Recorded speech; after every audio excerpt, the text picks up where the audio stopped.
Halo sobat, berjumpa lagi di channel Kedai Kopi. Terima kasih sudah mampir ke channel ini.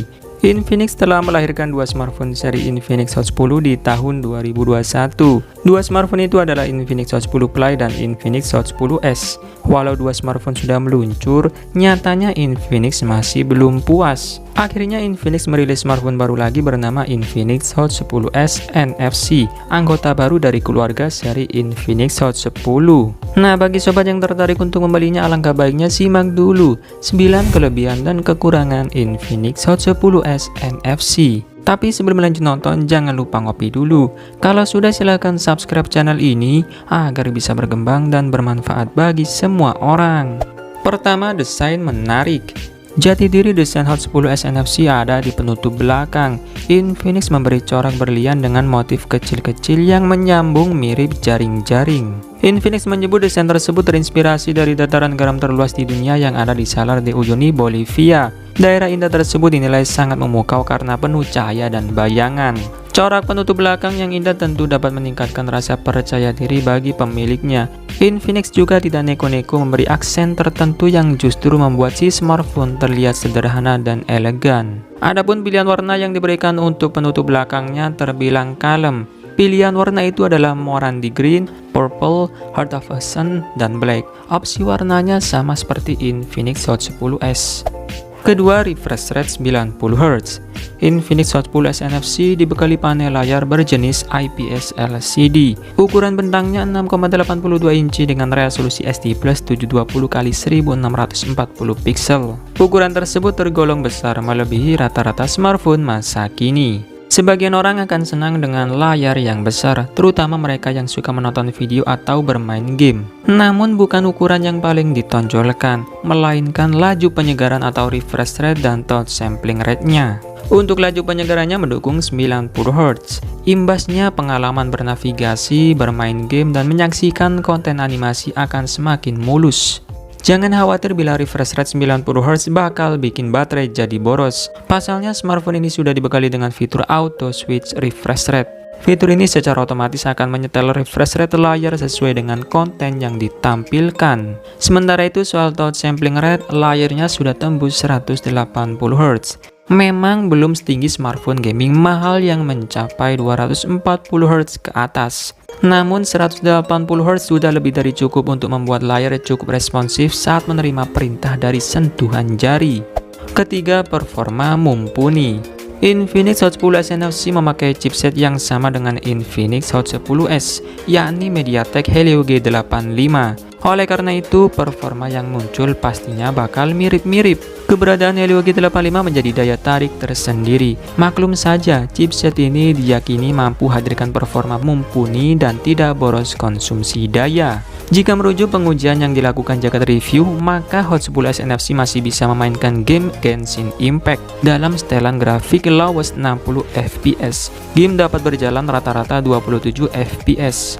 Meski begitu, akan ada banyak lag. Frame drop muncul ketika pertarungan sedang terjadi. Hal itu sangat wajar sekali buat smartphone kelas entry. Smartphone kelas premium saja masih sedikit mengalami lag saat menjalankan game Genshin Impact. Keempat, dilengkapi NFC. Bandrol harga 1 jutaan membuat Infinix Hot 10s NFC sangat wajar bila belum mendukung konektivitas 5G. Walau begitu, jenis sambungan yang dimiliki smartphone ini termasuk lengkap. Faktor utama yang bikin smartphone ini layak disebut lengkap tentu karena punya NFC. Sobat akan sulit menemukan smartphone lain dengan NFC di kisaran harga serupa. Dukungan NFC sangat penting di Indonesia, mengingat banyak fasilitas publik yang memanfaatkan teknologi tersebut. Sebagai contoh, pembayaran non-tunai dengan e-money yang makin masif diberlakukan pada jalan tol. Kelima, baterai besar. Untuk urusan suplai daya, Infinix Hot 10s NFC dibekali baterai berkapasitas jumbo yakni 5000 mAh. Ukuran ini memang menyusut 1000 mAh daripada Infinix Hot 10s. Namun 5000 mAh tetap tergolong besar karena standar kapasitas baterai smartphone zaman sekarang ada di kisaran 4000-an mAh. Dengan kapasitas tersebut, smartphone ini dapat menemani sobat beraktivitas seharian. Keenam, slot microSD dan USB OTG.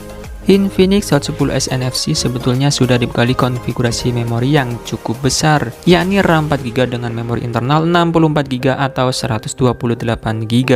Dengan storage sebesar itu, sobat tak perlu khawatir kehabisan ruang simpan untuk beberapa tahun mendatang, khususnya varian tertinggi. Infinix juga masih menyematkan slot microSD yang mendukung kapasitas paling besar 128GB. Jika itu masih kurang, simpan saja file-file sobat di flash disk. Sobat tetap bisa mengakses file tersimpan di flash disk kapanpun. Tinggal colokkan saja flash disk ke konverter USB-A ke micro USB, lalu disambungkan ke smartphone, sebab smartphone ini sudah mendukung teknologi USB OTG. Nah, selain kelebihan-kelebihan tadi, tentunya Infinix Hot 10s NFC juga punya beberapa kekurangan yang perlu sobat pertimbangkan sebelum membelinya. Pertama, bodi bongsor. Sobat harus sadar bahwa Infinix Hot 10s NFC bukanlah smartphone yang kecil. Maka bila sobat punya tangan yang mungil, menggenggam smartphone ini akan terasa kurang nyaman. Beberapa dari sobat juga bakal sedikit kesulitan menjangkau bagian atas layar dengan ibu jarinya saat bernavigasi. Sementara itu, Infinix tidak menyebutkan berapa bobot smartphone ini. Admin menduga bobotnya sedikit lebih ringan daripada Infinix Hot 10s. Pasalnya, smartphone ini punya ukuran baterai yang lebih kecil. Jika bobotnya masih tembus 200-an gram, Hot 10s NFC tetap tergolong smartphone yang berat. Menentengnya lama-lama bisa menimbulkan sedikit rasa pegal di tangan. Kedua, port USB lawas. Salah satu mengapa port USB tidak bisa dicolok bolak-balik adalah biaya.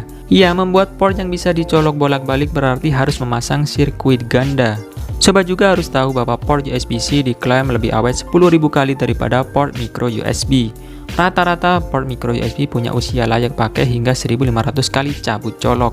Tidak hanya itu, port USB-C juga punya bentuk lebih ramping, dapat mengantarkan daya yang lebih besar, memiliki kecepatan transfer data lebih kencang ketimbang port micro USB. Sayangnya smartphone ini tidak memakai port USB-C, melainkan memakai port micro USB. Ketiga, pengisian daya lama. Output daya port micro USB memang tidak sebesar port USB Type-C, maksimal 20 volt dan 5 ampere. Karena itu, protokol pengisian cepat lazim diterapkan buat smartphone yang memakai USB-C. Namun demikian, dengan port micro USB, sebuah smartphone masih bisa memperoleh dukungan teknologi pengisian cepat 18 watt. Demikian halnya dengan Infinix Hot 10s NFC yang juga mendukung teknologi tersebut. Sayangnya charger yang disertakan dalam paket penjualan hanya punya output 10 watt saja. Walhasil mengisi baterai 5000 mAh dari kosong sampai penuh butuh waktu paling tidak sekitar 3 jam.